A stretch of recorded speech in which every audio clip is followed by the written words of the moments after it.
if you qualify within the three measures that I talked about, and your spouse actually lives here or your family member lives here in the United States, then yes, you can file concurrently as well. All right.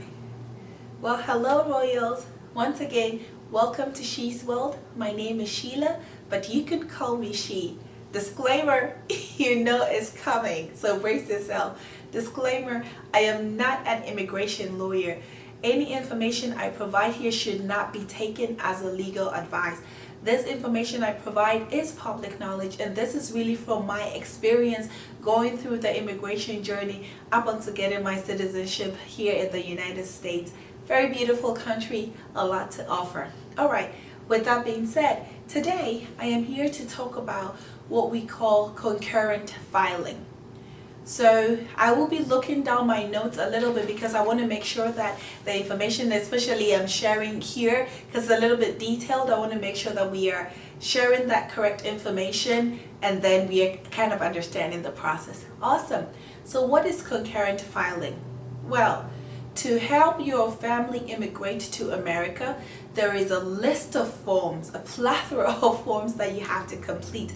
So the first form is your form I-130 to petition for your alien relative. I do have a video on my channel talking about how to complete that form.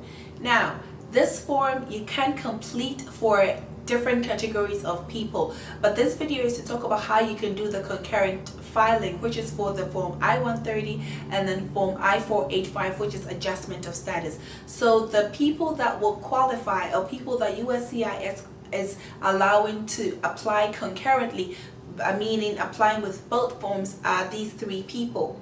One, your spouse. The second is your unmarried children under age 21.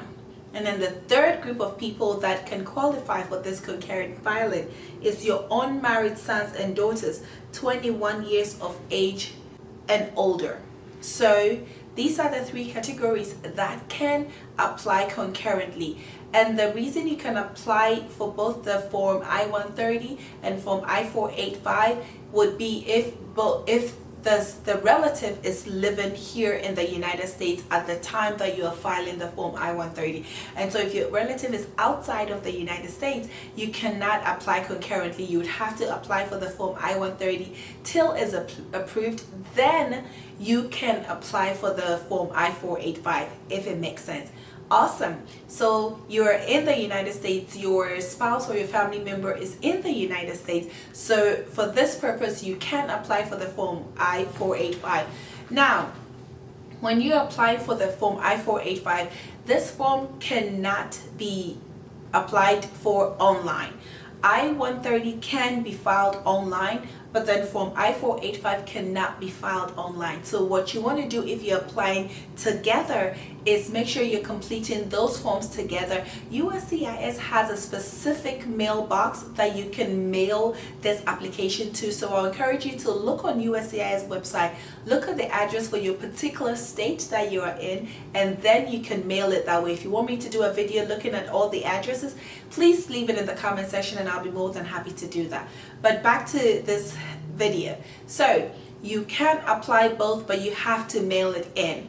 Now, in situations where you have already mailed your I-130 in and you do not know that you could have done that, there is also a second option for that. So the first option is you're filing both of the forms together, I-130 and then I-485. Both of them, you have to send it through mail to a specific address that USCIS provides for you. In cases where, which is the second part that I'm going to talk about, in cases where you have already filed your form I-130 and you didn't know that you qualified for the concurrent filing, it's okay, no shaking. All you have to do is, once you have applied for your form I-130 and you've been approved, you will have a receipt that will be mailed to you, which is your form I-797. That is your receipt of notice.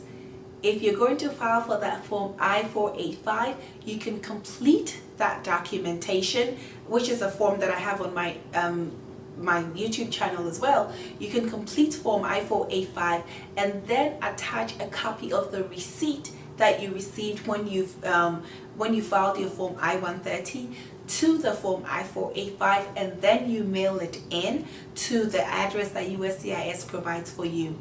And the question is, do you have to add all the documents that you added on all your application that you had for Form I-130 to your Form I-485 when you had already filed your Form I-130? No, you don't have to do that, because you have already filed. The receipt that you attach to the receipt that you received in the mail that you attach to the filing of Form I-485 is what tells immigration that you are filing concurrently. So you don't have to do the repeat version of what you did for Form I-130. I know it's crazy because it's a lot of documentation you attach to I-130, so you want to make sure that you're not repeating yourself. Awesome. I just wanted to make this short and sweet. I don't want to make it so long. So yes, if you qualify within the three measures that I talked about, and your spouse actually lives here or your family member lives here in the United States, then yes, you can file concurrently as well.